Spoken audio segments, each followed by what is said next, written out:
Estamos na página 76, estudando a Igreja Primitiva. Vamos ao capítulo 4 de Nero a Domiciano. Bom, contextualizando, nós vimos a perseguição de Nero, que foi uma perseguição louca, uma perseguição que ela acusava os cristãos de terem colocado fogo em Roma, mas na verdade não havia nada contra os cristãos. O provável era que o próprio Nero tinha colocado fogo em Roma. Então aquela perseguição ela foi um pouco louca, mas eu falei para vocês que ela gerou um cemitério, que é o cemitério do Vaticano, né? Os cristãos que Nero matava ali, ele sepultava nesse monte dedicado a essa divindade chamada Vaticanos. Tá bom? E essa montanha, né, com esse cemitério de cristãos, porque nós não temos como calcular a quantidade de cristãos que foram mortos aqui nesse período, irmãos. Porque a perseguição ocorreu do ano 64 ao 68, vamos lembrar que Jesus morreu lá no ano 29. Então, eram quase 40 anos, 39 anos, vamos arredondar 40 anos desde que Jesus morreu, e a igreja estava crescendo, vamos dizer, com grande volume, convertendo tanto judeus quanto gentios. Ok? Convertendo tanto judeus quanto gentios. Esse período que nós vamos ver agora, entre Nero e Domiciano, é um período, então, que ele é pós essa perseguição louca, que matou muitos cristãos, incendiava os cristãos, matava os cristãos de todas as maneiras que eles imaginavam, porque realmente havia muito no Império. Então, no ano 68, vamos dizer, Nero acaba sendo morto, e nesse período agora,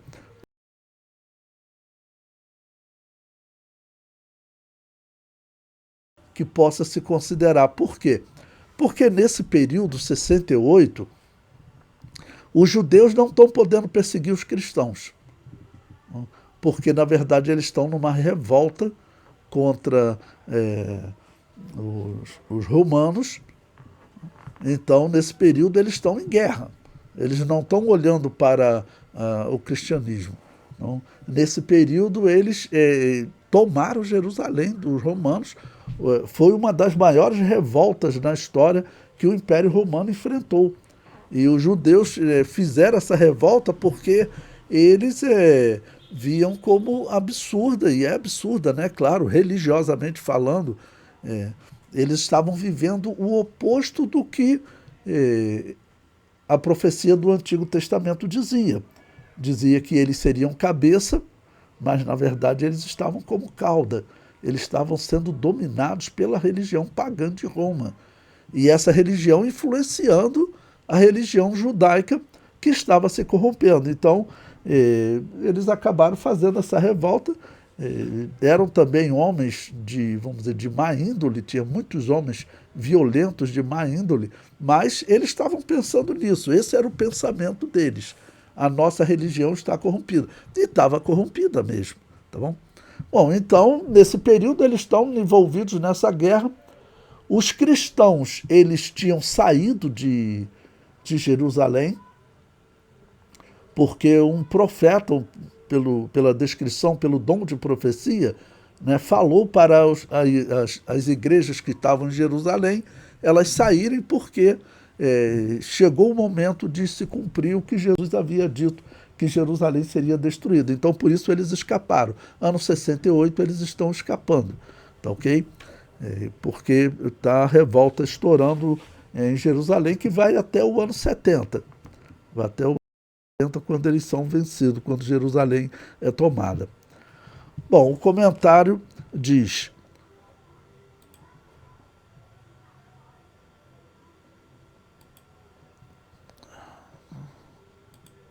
após a morte de Nero, em 68 da era cristã, a perseguição aos cristãos foi reduzida.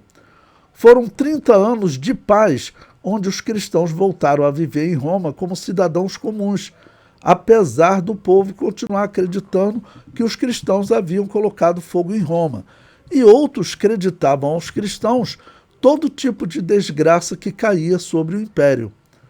Cada derrota para os bárbaros era culpa dos cristãos. Cada seca, enchente ou moléstia era culpa dos cristãos. Bom, então serão cerca de 30 anos de paz, porque vai, falando em números redondos, né? Mas vai do ano 68 até o ano 89. Na verdade, 21 anos de paz. Ok? Então, nesse período, a igreja vai crescer muito, porque o ano 89 é o ano que Domiciano começa a fazer uma perseguição aos cristãos. E aí vai ser uma perseguição diferente, porque a perseguição de Nero era pegar e matar, porque eles botaram fogo em Roma e estavam tentando tomar o reino. Pois bem, mas a de Domiciano, a partir da de Domiciano, será diferente. Será uma perseguição que os cristãos eles serão acusados de desvalorizarem os deuses romanos, ou seja, não darem importância aos deuses romanos. Ok? E aí vai começar uma exigência. Você tem que adorar os deuses romanos. Você tem que participar de um sacrifício. Você tem que comer lá de uma carne sacrificada para você reconhecer que Apolo existe. E isso parece loucura, mas para os romanos fazia sentido, porque para os romanos eles só venciam as guerras porque aqueles deuses davam a vitória para eles. E se os deuses abandonassem eles então acreditavam que eles não seriam mais, né, os grandes vitoriosos, tanto que chamavam o deus deles, Júpiter, de o invicto, porque Roma foi só conquistando. Então falou, esse é um deus invicto, ele domina todos os outros deuses. Não? Bom, e isso essa perseguição, ainda na página 76, essa perseguição ela será a perseguição do Império Romano. Então nós estamos nesse intervalo entre Nero e a perseguição de Domiciano, ok?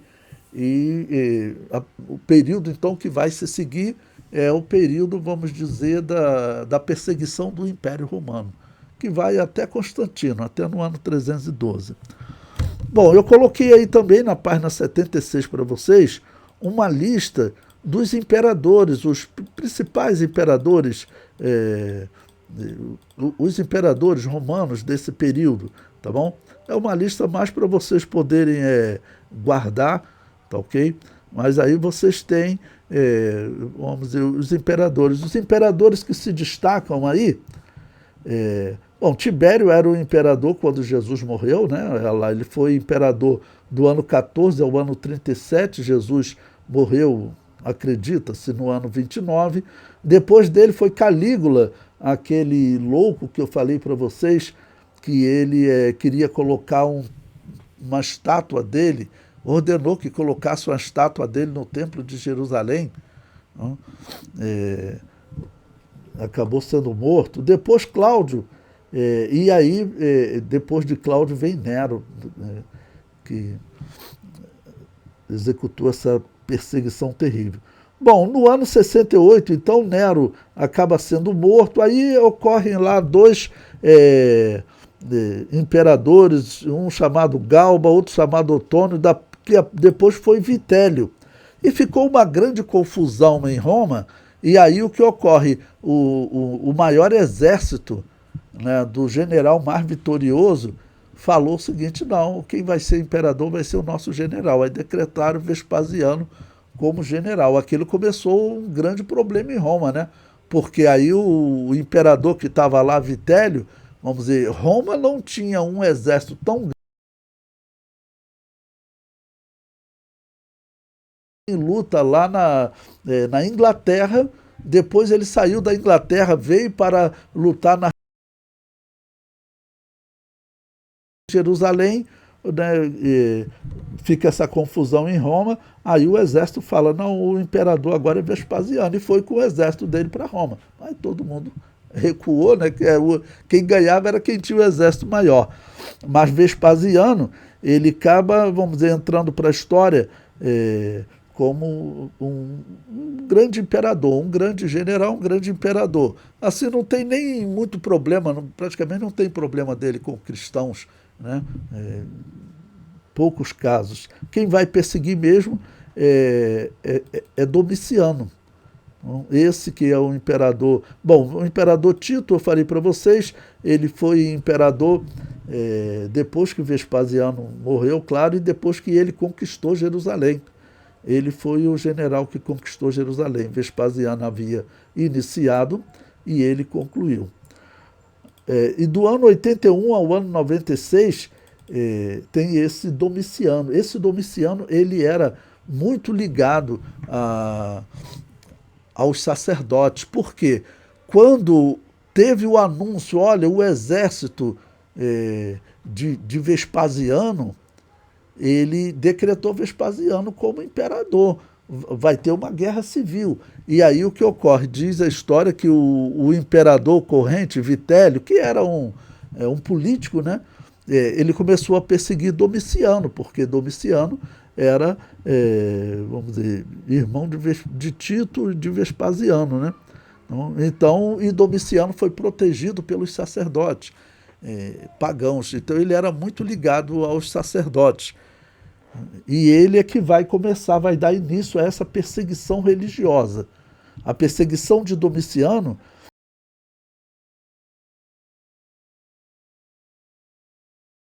21 anos, não? De Nero até Domiciano foram 21 anos. E o que aconteceu? Nesse período as igrejas se desenvolveram novamente. Tinha parente de Domiciano que era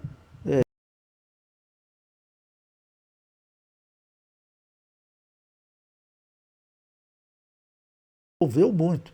E, e, e o que acontece a partir de Domiciano é que os sacerdotes pagãos, eles dizem, temos que matar os cristãos. Parte sempre do... A história diz até o nome do sacerdote que deu início àquela perseguição, dizendo que os cristãos ofendiam os deuses romanos, e aí começava a perseguição. Bom, e Domiciano institui essa perseguição, apesar de virem imperadores melhores, bem melhores do que eles depois, como esse Trajano, que era só um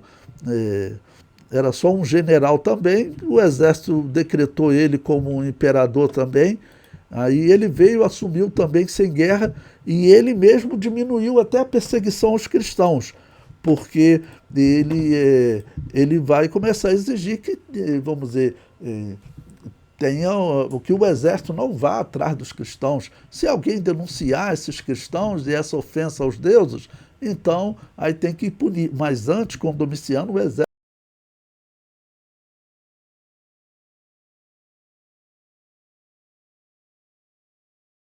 E depois Adriano também ele vai diminuir, exigindo que os cristãos só fossem punidos se eles cometessem algum crime. Tá bom?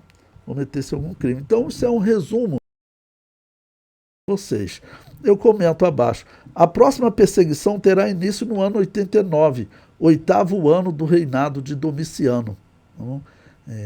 Bom, nesse intervalo, então, entre Nero e Domiciano, que é um período de paz para a igreja, o que acontece de importante? Infelizmente, em 70, a destruição de Jerusalém.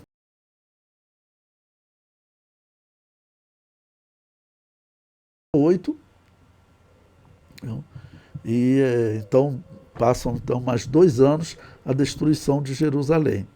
Pois bem, estamos na página 70, 77, ok?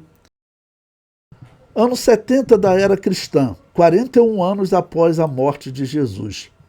Os judeus haviam iniciado uma grande rebelião no ano 66 da era cristã, que culminará na destruição de Jerusalém no ano 70. São escassas as informações de cristãos mortos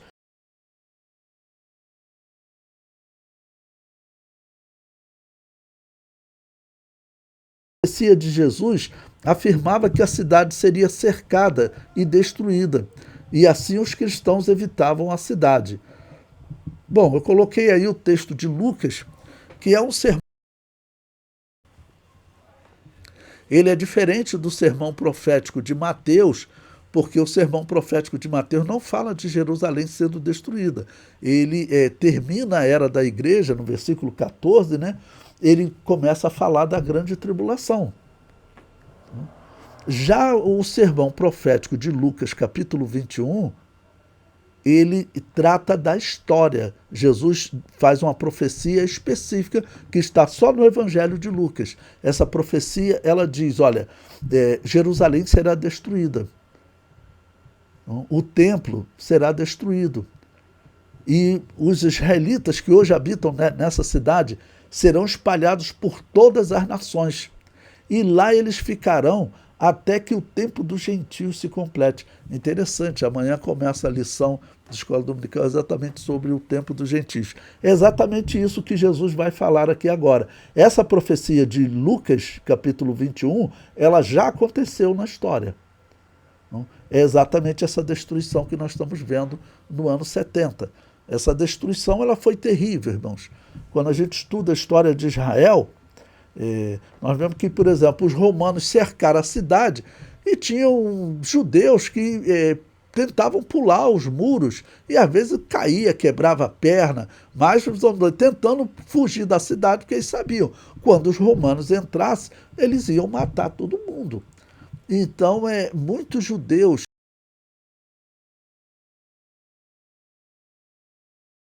mas fugindo era capturado, e diz que os romanos, desses que pulavam o muro para tentar escapar da cidade, diz que os romanos crucificavam por dia, capturavam e crucificavam por dia 500, para vocês verem como estava sendo esse sofrimento.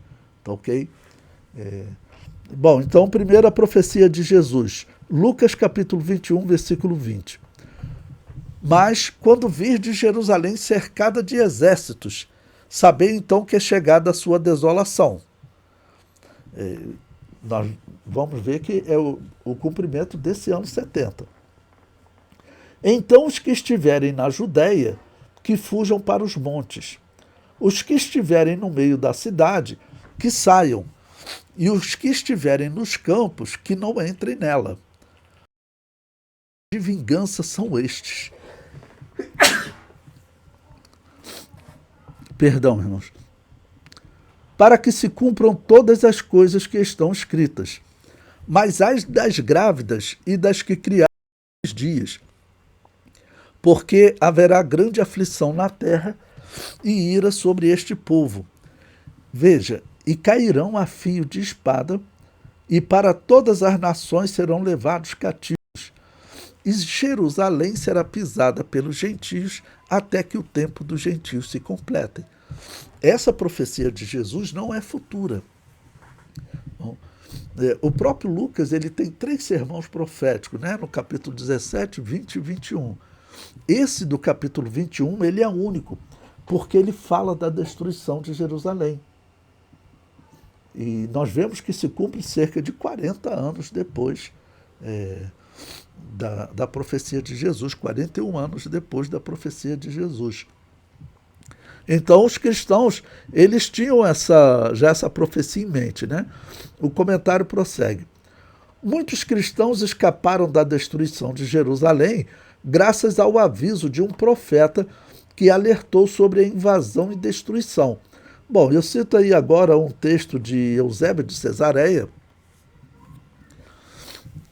que é um escritor que vai escrever ali próximo do ano 330 da era cristã, essa obra, ok?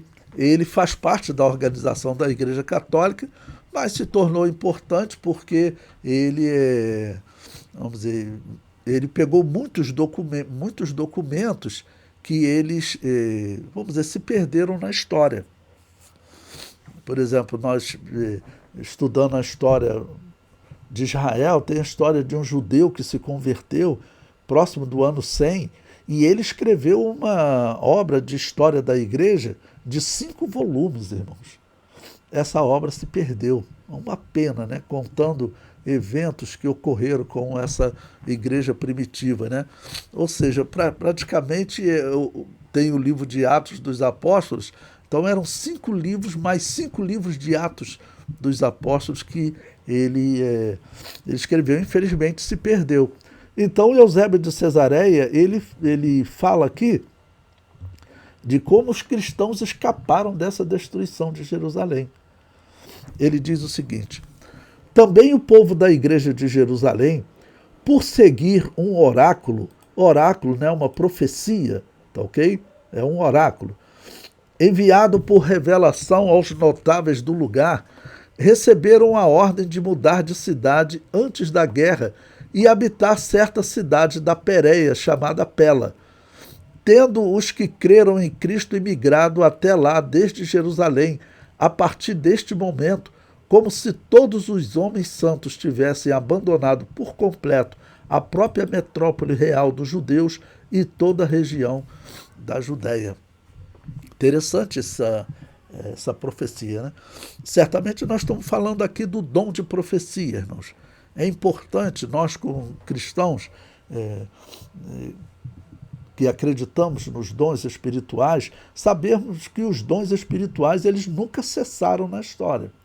A igreja primitiva fazia uso dos dons espirituais. O apóstolo Paulo e Barnabé, quando a Bíblia fala lá de profetas e doutores, os profetas lá provavelmente está falando de pessoas que tinham o dom de profecia.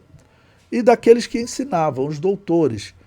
Então, alguns acham que seria ministério de profeta. A revista de Escola Dominical dessa semana, ele diz que era de ministério de profeta. Pastores, como está em Efésios 4:11, né? Ok? Mas eu acredito que ali provavelmente estava falando dos dons espirituais mesmo.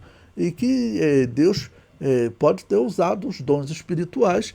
E os doutores examinaram, conheciam ele, Paulo e Barnabé, e aí eles decidiram, impuseram as mãos e enviaram eles para o campo missionário.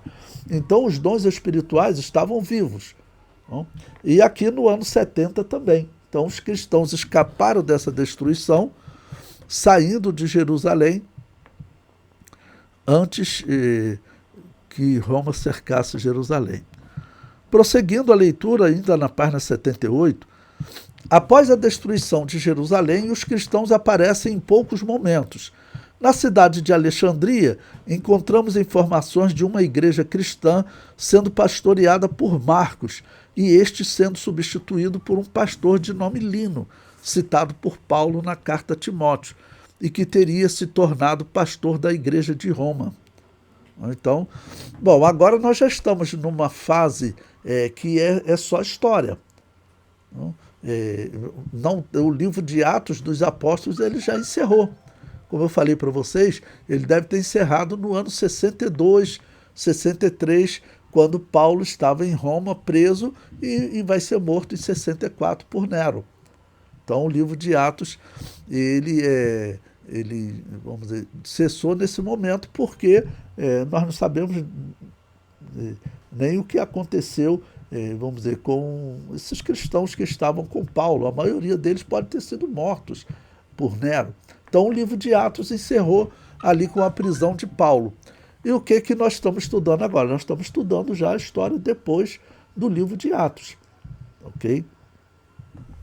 Então, por exemplo, eu falo para vocês aí agora de um homem chamado Hegesipo, que viveu do ano 110 ao ano 180 da era cristã, um historiador judeu convertido ao cristianismo, que escreveu sobre esse período pós-destruição de Jerusalém.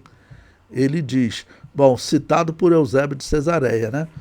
Hegesipo diz: depois do martírio de Tiago e da tomada de Jerusalém, que se seguiu imediatamente, é tradição que os apóstolos e discípulos do Senhor, que ainda viviam, reuniram-se de todas as partes no mesmo lugar, junto com os que eram da família do Senhor, segundo a carne. Pois muitos deles ainda viviam. Uma coisa importante aqui para vocês, dar uma pausa aqui, que, como eu falei para vocês, Eusébio de Cesareia, eu chamo ele de católico, porque ele participa daquela igreja de Constantino, que eu vou mostrar para vocês que é uma igreja pagã. Ele tinha que ter saído de lá correndo. Tá bom? Os verdadeiros cristãos saíram. E essa igreja de Roma ela vai desenvolvendo diversas heresias. Tá bom? Entre as heresias que ela vai desenvolver é a heresia de que Maria permaneceu virgem após Jesus nascer. Isso não está na profecia. A profecia diz que a virgem conceberia, tá bom? Que não haveria participação de homem na geração do Salvador da humanidade. A virgem conceberia. Porém, não existe profecia dizendo que ela iria permanecer virgem depois do nascimento de Jesus. Só que a Igreja Católica Romana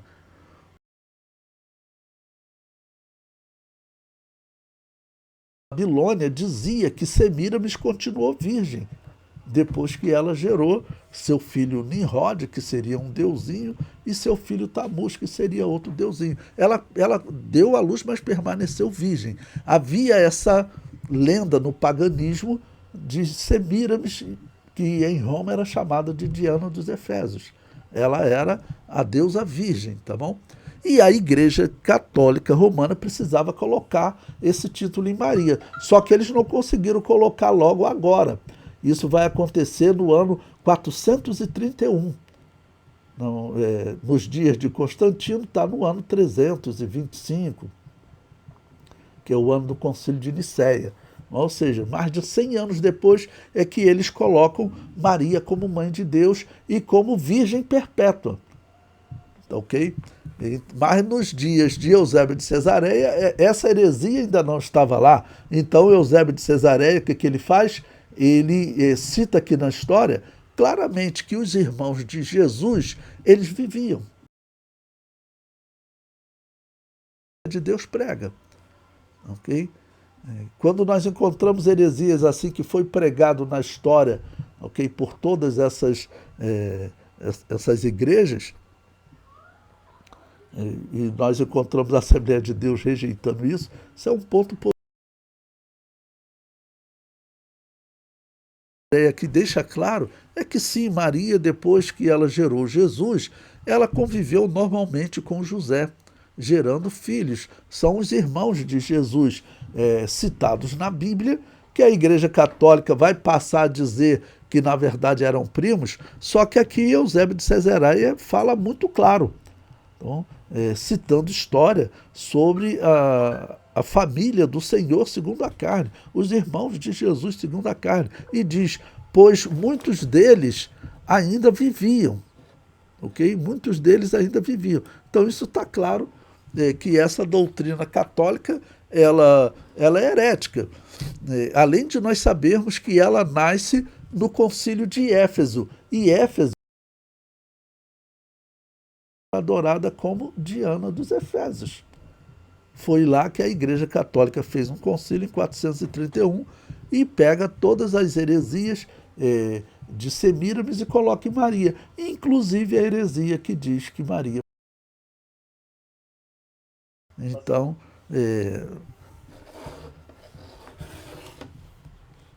deixa eu dar uma pausa aqui.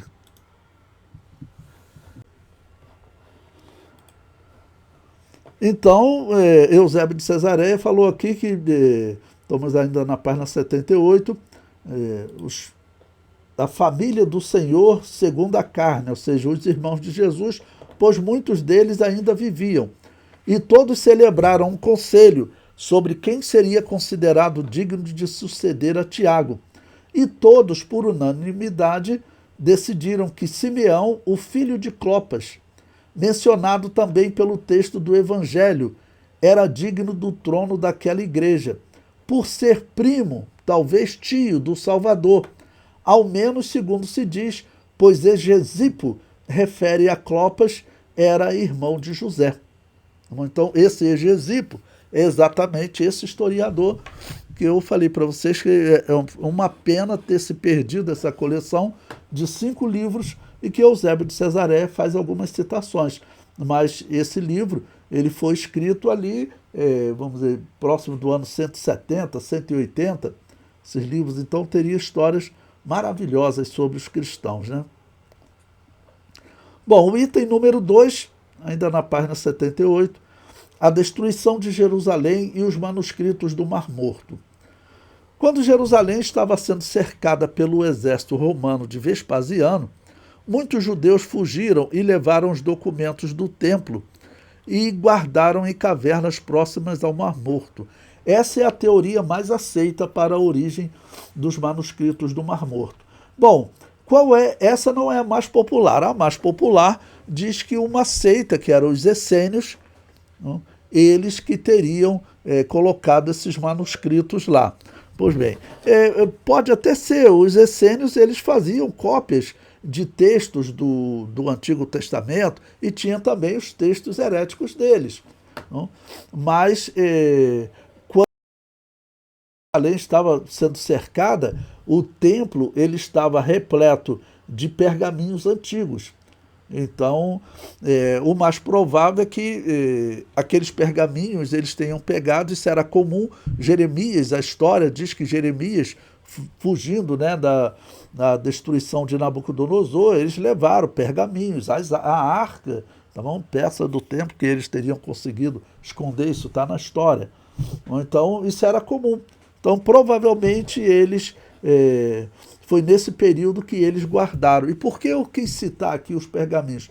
Porque os pergaminhos, eles serão muito importantes na história. Esse pergaminho você encontrar agora no século XX. Foi em 1900, na década de 40, 30, 40, que eles começaram a encontrar muitos desses pergaminhos, né? Ali no Mar Morto. Você encontrar pergaminhos datados até dos dias de Jesus e anteriores a Jesus, e você encontrar neles uma fidelidade com o texto do Antigo Testamento, como foi mantido pelos hebreus, e também com a nossa Bíblia, já que a nossa Bíblia ela é uma reprodução do Antigo Testamento hebraico. Então isso é um testemunho muito grande para a história, que as pessoas devem observar, né? Que falar de um testemunho de Jesus morto, ele é um exemplo, tá bom? Ele é um exemplo. Eu só aconselho vocês que vocês tomem cuidado. Eu já vi pessoas cometendo um erro na internet, falando sobre pergaminhos antigos, dizendo que os pergaminhos mais antigos, eles não contêm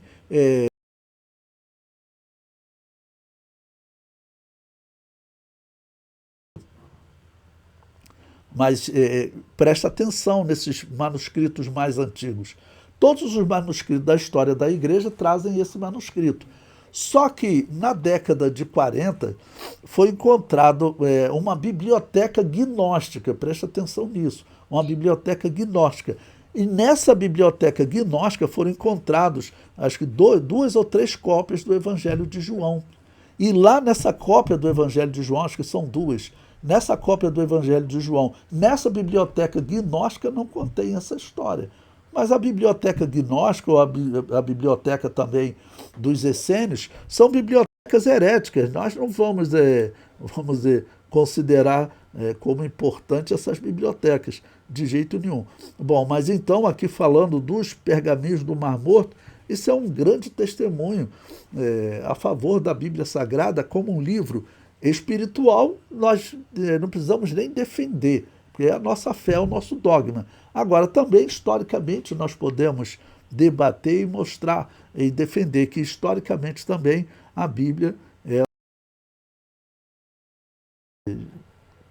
que ela tem fatos importantes que a Bíblia, vamos dizer, profetizou, ok? E também ela foi preservada de uma maneira que nenhuma outra obra nem chega perto dessa preservação. Então, muito provavelmente, aconteceu no ano 70.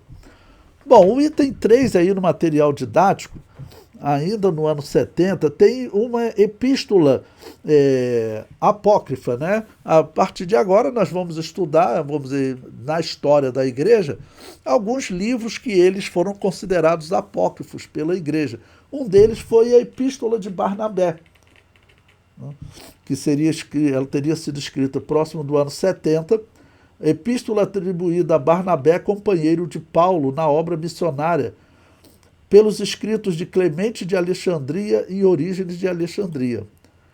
No Códex Sinaiticus, datado do IV século, essa epístola aparece no cânon sagrado, ou seja, o quarto século já é do ano 301 ao ano 400, já pega um período católico. A Igreja Católica chegou a colocar essa epístola no cânon sagrado. No cânon Claromontanus, datado do século VI, essa epístola também aparece no cânon sagrado, juntamente com o livro Pastor de Hermas.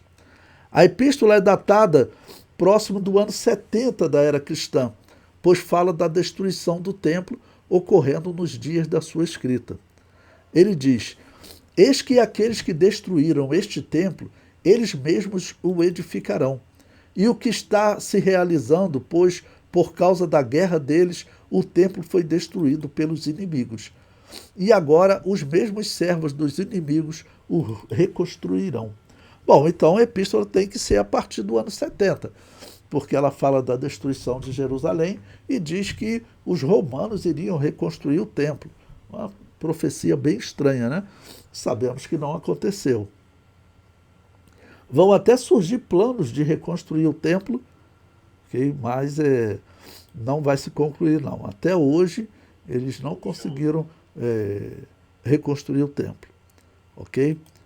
Pois bem, prosseguindo na leitura, certamente influenciado pela destruição do templo, vendo o cumprimento da profecia de Jesus, o autor da epístola fala também da iminência do fim. Ele diz: o máximo do escândalo se aproxima, conforme está escrito, como diz Enoque, aquele profeta do Antigo Testamento, ou seja, ele cita o livro apócrifo, né? Com efeito, é por isso que o Senhor abreviou os tempos e os dias, a fim de que seu amado chegue mais depressa à herança. Assim diz o profeta: 10 reis reinarão sobre a terra, e depois disso surgirá um pequeno rei que humilhará 3 reis de uma só vez. Sobre isso, Daniel diz algo semelhante: vi a 4ª besta maligna, forte e mais terrível do que todas as bestas do mar. Dela brotaram 10 chifres, e dele saiu um pequeno chifre como broto. Este, de uma só vez, humilhou 3 dos chifres grandes. Compreender. Bom, uma pausa aqui antes de continuar. Pense, considerando o ano 70, como teria sido o ano de escrita desse livro, o Novo Testamento, irmãos, ainda não estava organizado como livros. As igrejas, elas então estavam nesse período, do ano 70, elas estavam fazendo cópia dos evangelhos. O evangelho de João ainda não tinha sido escrito. Ele vai ser escrito no ano já 90, 95, por aí. Nos anos 90, que João vai escrever o seu evangelho. Mas Mateus, Marcos e Lucas já tinham sido escritos. Então a igreja, elas estavam vivendo, fazendo cópias, tá, ok? Dos evangelhos ou das epístolas de Paulo, de Pedro também já tinham sido escritos nesse período, ok? Então, pense como um livro desse aqui causava confusão, porque eles ainda não tinham, vamos dizer, uma Bíblia organizada. Nós temos uma Bíblia e nós falamos, não, daqui nós não aceitamos nada fora disso. Não aceitamos essa Bíblia aqui, essa escritura. Mas lá eles estavam ainda para organizar o cânon sagrado. Nós veremos aí quando surgirão propostas na história de organizar e quando vai ter um filtro. Olha, esses livros são inspirados por Deus. Esses livros, eles foram realmente escritos pelos apóstolos. Nós veremos que isso vai acontecer, mas nesse momento não existe. Então um livro desse ele gerava muita confusão. Olha, estou aqui com um pergaminho de Barnabé, então vamos ler esse pergaminho. E ele começa a ensinar heresia, né? Então veja, o próximo que ele vai ensinar agora é uma heresia que contradiz o que o apóstolo Paulo falou, né? Eu comento. A epístola tem o controverso ensino de que Israel perdeu a aliança em definitivo, né? Veja então o que a epístola diz. Estamos na página 80 agora. Tomai cuidado para não ficardes como certas pessoas que pecados, dizendo que a aliança está garantida para nós. Claro que ela é nossa. Eles, os judeus, a perderam definitivamente. Então, isso aqui é que é uma heresia, porque o apóstolo Paulo diz que eles serão reenxertados. Ok? Ou seja, já era uma epístola herética, que certamente causou algum tipo de engano. Se hoje que nós temos a Bíblia nas mãos, tem pessoas sendo enganadas, imagine nessa época aqui. Não? Então,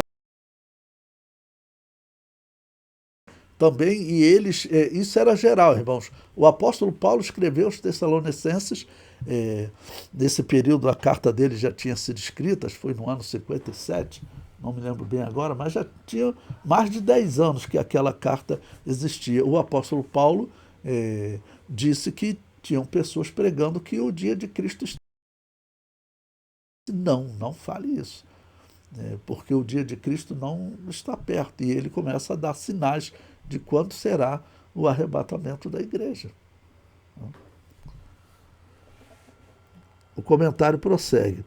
Para Eusébio de Cesareia, esta epístola não fazia parte do cânon sagrado. Ele diz: dos apóstolos do Salvador, pelo menos os nomes aparecem claramente em todos os evangelhos. Dos 70 discípulos, por outro lado, em nenhum lugar se encontra lista alguma. Mesmo assim, sabe-se ao menos que Barnabé era um deles. Dele fazem menção especial os Atos dos Apóstolos. Entre os espúrios sejam listados o escrito dos Atos de Paulo, o chamado Pastor e o Apocalipse de Pedro, e além destes, a que se diz Carta de Barnabé, e a obra chamada Ensinamento dos Apóstolos. Essa obra, ela é interessante, a igreja realmente utilizava ela, mas era um livro educacional. Ele não era um livro inspirado por Deus, era um livro bom. Esse livro, nós veremos até alguns textos dele mais à frente. Então, e ainda, como já disse, talvez o Apocalipse de João. Olha o que Eusébio de Cesareia faz. Ele chega a dar indicativos mesmo de que o Apocalipse de João não deveria estar na Bíblia. Ok? Mas a igreja primitiva toda assumiu o Apocalipse como um livro inspirado por Deus. É que tinha algumas questões no Apocalipse controversas. Eusébio de Cesareia, como católico, ele começa a pregar, ele prega que Jesus não voltará para reinar na terra. Que os judeus não têm mais parte com Deus. As profecias que estavam direcionadas a Israel devem ser esquecidas. Essa é a defesa dele, essa é a defesa da Igreja Católica. Só que isso está errado. Então, isso está errado. Nós veremos mais à frente escritos de homens, tá bom? Criticando e tentando rejeitar o Evangelho de João. O Apocalipse de João. Alguns, como disse, rechaçam-no, enquanto outros o contam entre os livros admitidos. Nas hipotepôseis, para resumir, Clemente dá algumas explicações precisas das escrituras testamentárias inteira, sem omitir os escritos discutidos, quero dizer, a carta de Judas e as demais cartas universais, que ele traduz por católicas, né? Assim como a carta de Barnabé e o chamado Apocalipse de Pedro. Então, ele lista essa epístola, que teria sido escrita no ano 70, como uma epístola apócrifa. E, pelo que ela ensinou ali, faz sentido, né? Realmente, ela é uma epístola herética.